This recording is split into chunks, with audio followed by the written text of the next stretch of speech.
peço para a Irmandade as suas Bíblias, o segundo livro de Timóteo, segunda epístola de Paulo de Timóteo, capítulo 2, versículo 14 até o 26.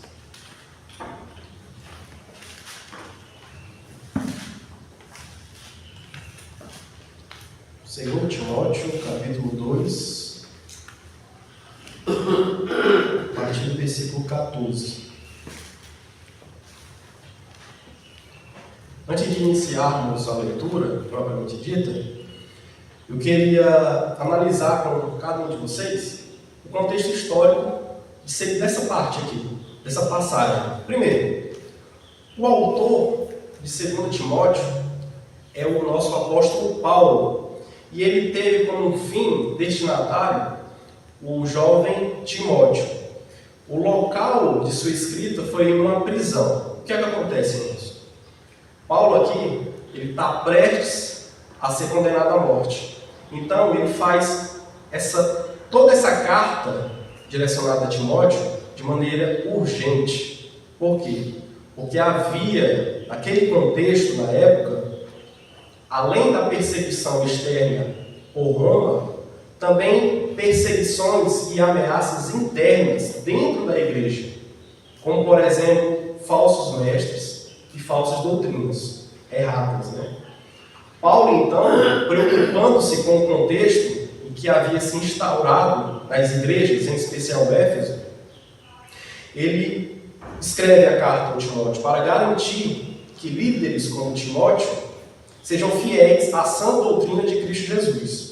E quais eram os problemas específicos que a igreja, a qual Timóteo apacentava, liderava, estava submetida? Primeiro, heresias. Heresia é tudo que é contrário à verdade bíblica, escriturística. Segundo, contendas doutrinárias. Eu vou desenvolver mais adiante. Tudo isso levou a uma perda de foco espiritual dos irmãos e irmãs que estavam naquele contexto, naquela igreja. Certo? Diante de tudo isso que foi exposto, aprenderemos hoje, irmãos, como nós podemos ser verdadeiros servos de Deus. Esse é o tema da mensagem. Como ser verdadeiramente servo de Deus. Vamos fazer a leitura. Recomenda estas coisas, dá testemunho solene a todos perante Deus, para que evitem contendas de palavras, para que nada aproveitam, exceto para a subversão dos ouvintes. Procura apresentar-te, Timóteo, a Deus aprovado, como obreiro que não tem de que se envergonhar, que maneja bem a palavra da verdade. Evita, igualmente, os falatórios inúteis e profanos, pois os que deles usam passarão a impiedade ainda maior. Além disso, a linguagem deles corrói, como um câncer, entre os quais se incluem Himeneu e Fileto. Estes se desviaram da verdade, asseverando que a ressurreição já se realizou, e estão pervertendo a fé a alguns. Entretanto, o firme fundamento de Deus permanece, tendo este selo. O Senhor conhece os que lhe pertencem, e mais, aparta-te da injustiça todo aquele que professa o nome do Senhor. Ora, numa grande casa não há somente utensílios de ouro ou de prata, há também de madeira e de barro, alguns para a honra, outros, porém, para a desonra. Assim, pois, se alguém a si mesmo se purificar destes erros, será utensílio para a honra, santificado e útil ao seu possuidor, estando preparado para toda boa obra. Foge, outro sim, das paixões da mocidade. Segue a justiça, a fé, o amor e a paz com os que, de coração puro, invocam o Senhor. E repele as questões insensatas e absurdas, pois sabes que só engendram contendas. Ora, é necessário que o servo do Senhor não viva a contender, e sim deve ser brando para com todos, apto para instruir e paciente, disciplinando com mansidão os que se opõem à expectativa de que Deus lhes conceda não só o arrependimento para conhecerem plenamente a verdade, mas também o retorno à sensatez, livrando-se eles dos laços do diabo, tendo sido feitos cativos por ele para cumprirem a sua vontade. Eu inicio o estudo de hoje realizando uma pergunta aos irmãos. Como pode um homem ser considerado verdadeiro servo do Senhor Jesus? Ou verdadeiro servo do nosso Deus? A verdade, irmãos, é que estamos cercados de mentiras, cercados de debates inúteis, que nada tem a agregar à nossa fé. Tudo isso gera conflitos internos, sim. E a carta de Timóteo, capítulo 2, é um chamado urgente ao verdadeiro Evangelho de Cristo, para que nós sejamos servos verdadeiros do Deus Altíssimo.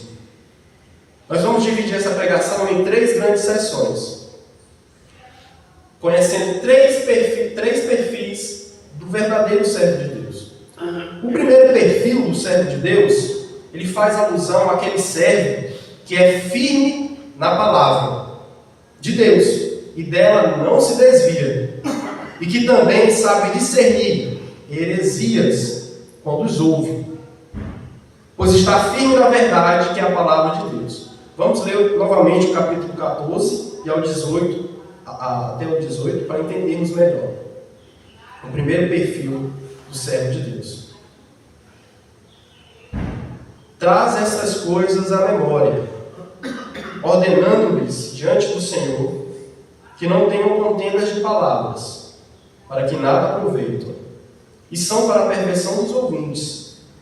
Procura apresentar-te a Deus aprovado, como obreiro que não tem de se envergonhar, que maneja bem a espada, que maneja bem a palavra da verdade, mas evita os falatórios profanos, porque produzirão maior impiedade, e a palavra desses roerá como gangrena aqui. Na outra tradução estava como câncer, certo? Entre os quais são Himeneu e Fileto. É um exemplo. Himeneu e Fileto são exemplos destes tais. Os quais se desviaram de quê? Da verdade, dizendo que a ressurreição era já feita, e perverteram a fé de alguns. Vamos analisar o versículo 14. Paulo aqui, ele instrui a Timóteo a lembrar aos crentes a verdade do Evangelho, e que eles evitem debates inúteis. Geralmente, irmãos, quando vemos esse tipo de acontecimento ser factual entre a igreja, é quando irmãos ou irmãs não têm um devido preparo sobre as Escrituras, gerando debates inúteis, que não levam a nada.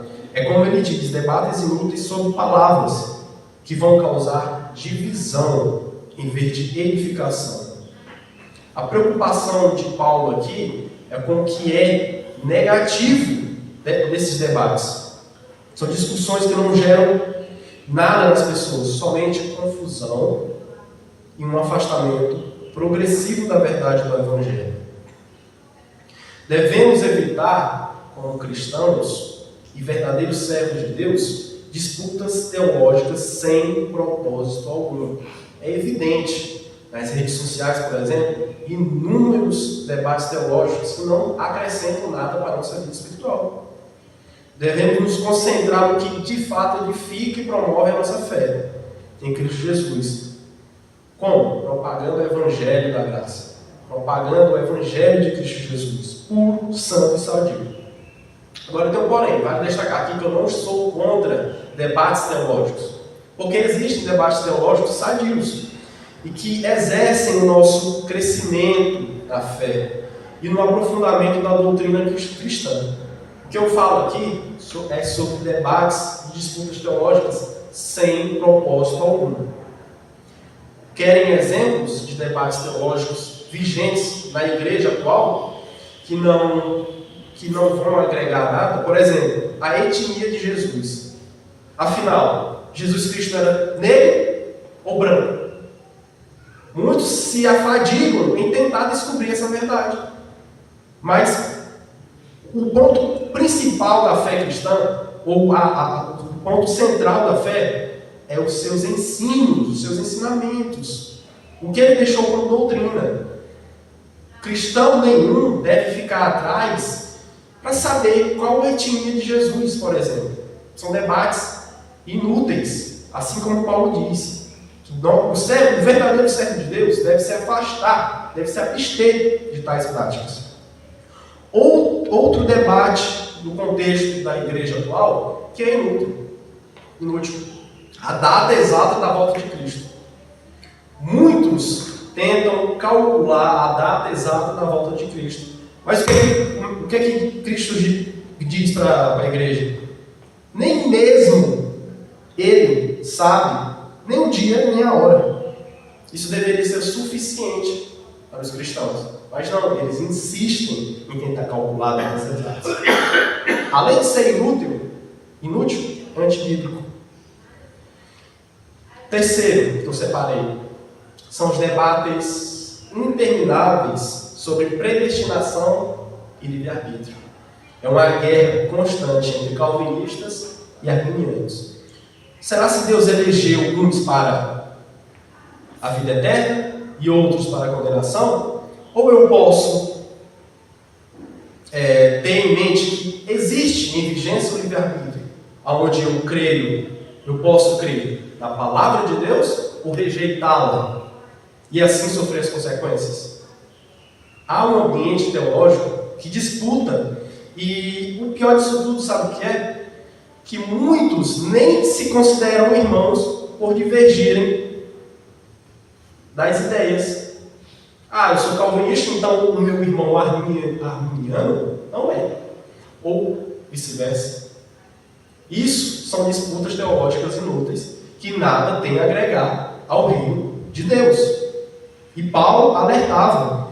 E já havia no tempo de Paulo, no contexto da igreja, tudo isso. Versículo 15. Versículo 15. Timóteo é chamado a ser um trabalhador fiel diante de Deus, estudando e ensinando corretamente a palavra, a qual ele, outrora, recebeu. Trabalhando, estudando, ensinando corretamente com integridade e precisão. Entretanto, isso deve ser aplicado a todo aquele que diz servir a Cristo. Ou seja, eu e você, não apenas para Timóteo. A carta era direcionada a Timóteo, mas se faz vigente para todos aqueles que servem a Deus, a Cristo Jesus. O servo, o verdadeiro servo de Deus, ele deve ser firme na palavra, ele deve possuir discernimento de heresias. O que eu estou ouvindo, será se é de fato o que a Bíblia me diz? Se não for, que seja até mesmo anátema, que tomemos como outro evangelho e não o recebemos para si. Vivemos em tempo de redes sociais, isso é claro para todos. E assim a gente pode nos deparar com várias pregações mesmo.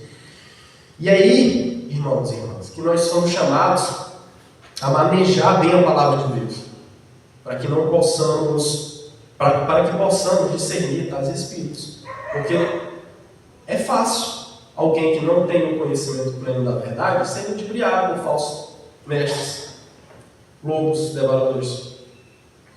Versículo 16. Paulo aqui ele vai falar sobre conversas vazias e profanas que levam ao pecado. Ou seja, ao invés de promover santidade, está levando o fiel ao pecado.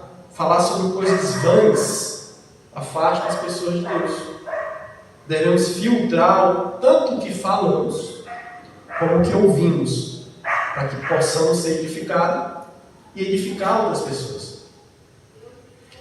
Do versículo 17 até o 18, Paulo vai denunciar agora os falsos mestres e comparar os seus ensinos como, aqui está posto como gangrena. Na minha edição está como câncer, certo?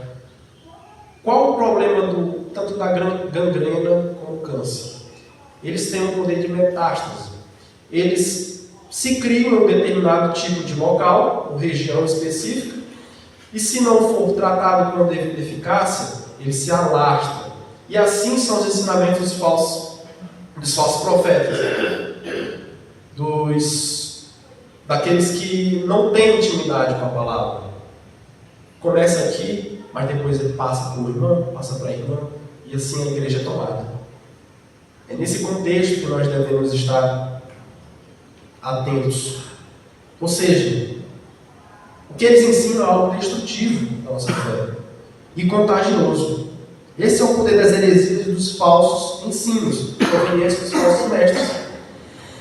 E havia em especial dois personagens que se chamavam Himeneu e Fileto. Himeneu e Fileto. O que eles estavam ensinando naquela época? Que as pessoas que deveriam ser ressuscitadas já estavam lá. Ou seja, a ressuscitação já haveria de ter acontecido naquele tempo, anulando a promessa que nós temos de ressuscitar futuramente com Cristo. Para eles, esses dois homens estavam incutindo na cabeça das pessoas que a ressurreição já aconteceu. Os que eram para subir já foram. E Paulo os adverte: não ouçam tais homens, porque Cristo virá e sua igreja também será arrebatada. Não ficou lá naqueles dias a ressurreição. Ou seja, heresias, eles pregavam a mentira de que a ressurreição dos mortos já havia acontecido. Isso enfraqueceu a fé de muitos naquele tempo, infelizmente. Vamos falar agora sobre o segundo perfil do verdadeiro servo de Deus. O segundo perfil do verdadeiro servo de Deus, irmãos, faz alusão ao servo que é separado para a santidade. Versículo 19. Apesar dos falsos mestres existirem, tanto nos tempos de Paulo, como no contexto atual, Deus ainda se manifesta com seu total e exclusivo controle. Ele conhece, irmãos, o verdadeiro crente. Ele conhece e exige dele santidade. Santidade. Portanto, devemos nos separar do pecado, sempre nos identificando mais e mais com Cristo. O versículo 19 diz: todavia, o fundamento de Deus fica firme, tendo este selo: o Senhor conhece os que são seus, e qualquer que profere o nome de Cristo, o que ele faz? Aparta-se da iniquidade. Ou seja, o segundo perfil do servo de Deus aqui é separar-se do pecado, separar-se para a santidade. Versículo 20 ao 21, Paulo aqui vai usar uma metáfora. Uma metáfora. A tradução que eu li disse que eram utensílios. Aqui serão vasos. Qual é a metáfora? Pois bem, ele começa dizendo: numa casa, essa casa é a igreja. Numa casa existem diferentes tipos de vasos, diferentes tipos de pessoas. Algumas pessoas ou alguns vasos são para a honra e outros para a desonra. No ambiente histórico, era mais ou menos o seguinte: As pessoas possuíam utensílios e vasos que eram estritamente para a mesa, como por exemplo aqueles que eram feitos de ouro, de prata, e aqueles que eram feitos de madeira e um outro tipo de material que eu acabei esquecendo, madeira e uma outra que é rochosa. Era feito para lixos, para restos de alimentos, ou seja, a desonra. Enquanto que esses utensílios eram para a honra, ouro e prata. A aplicação que Paulo quer para a igreja aqui, nesse contexto, é que existem dentro de uma casa, dentro de uma igreja, determinado tipo de vaso, determinado tipo de pessoas.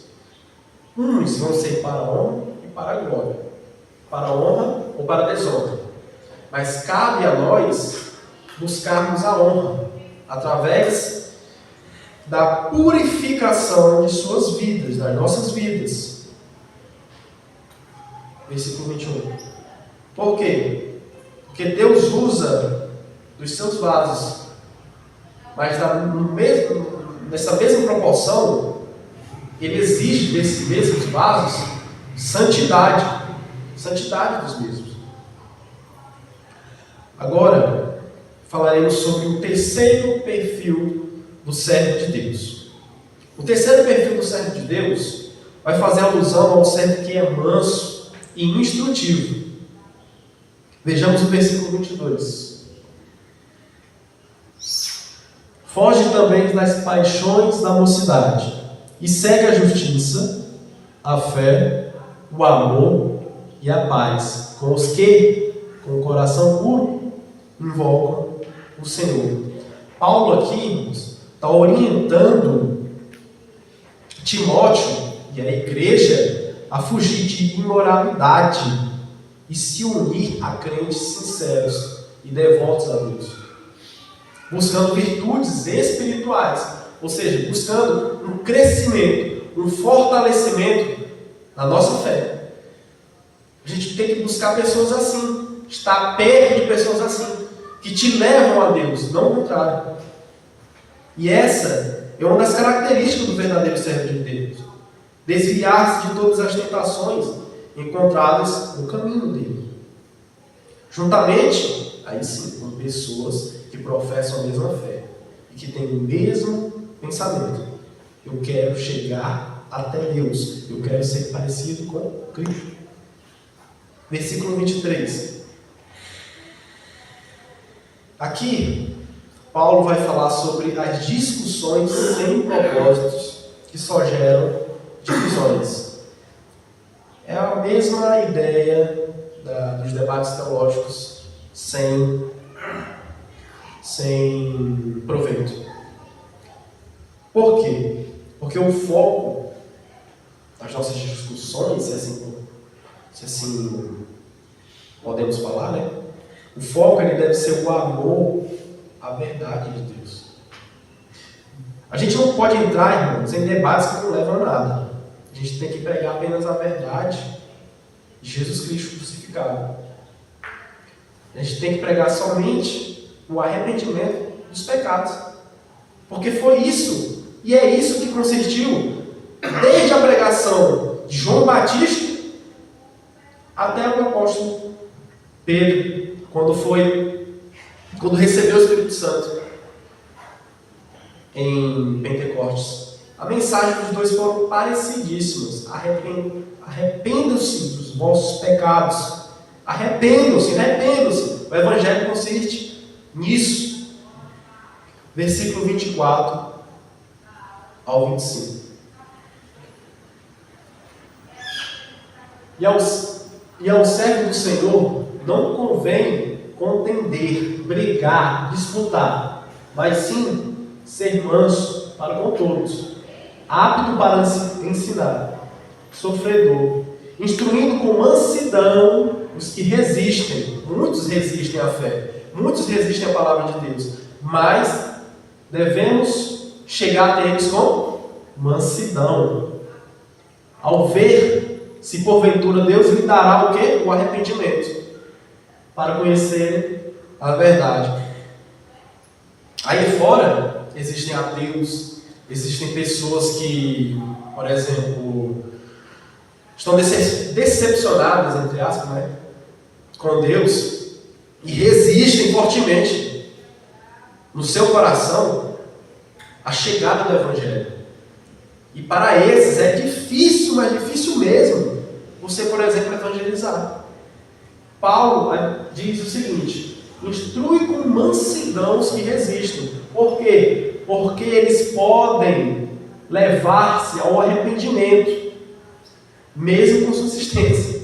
Até porque quem garante o arrependimento no coração do homem não é eu nem você, não é por muito falar, mas é o Espírito Santo que convence o pecador do seu pecado. Versículo 26. E tornarem a despertar. Isso está fazendo alusão àquelas pessoas que resistem à palavra de Deus. E tornarem a despertar. Ou seja, nós devemos pregar com mansidão até eles tornarem a se despertar pela verdade do Evangelho. Desprendendo-se dos laços do diabo. O coração deles está fechadíssimo. Em que a vontade dele estão presos. Qual a característica dessas pessoas? Quem é enganado por falsos ensinos está preso por Satanás. A missão do cristão é ajudar essas pessoas a se libertar, se desprender do domínio, das garras de Satanás. Nós devemos, assim como um servo verdadeiro de Deus, nós vemos 3 perfis, nós devemos orar por aqueles que se desviaram, por exemplo, um dia da nossa fé, que não estão aqui mais. Deus pode libertar eles por meio da sua vida e da minha vida, e através do ensino e também da oração. Como? Com nossas vidas? Pelo testemunho, agindo com mansidão, ofertando o Evangelho da graça com mansidão, com amor, não com contenda teológica. Que possamos então, irmãos, ser devidamente servos aprovados pelo nosso Senhor Jesus, nosso Deus. Devemos ser firmes na palavra. Isso é uma característica do verdadeiro servo de Deus. Ser firmes na palavra, separados para a santidade. E terceiro, ser mansos e aptos para o ensino, para aqueles que necessitam ouvir a verdade e que estão aprisionados das garras de Satanás. Eles precisam ouvir a verdade do Evangelho do nosso Senhor Jesus Cristo. Amém? Amém. Essa é a palavra de hoje.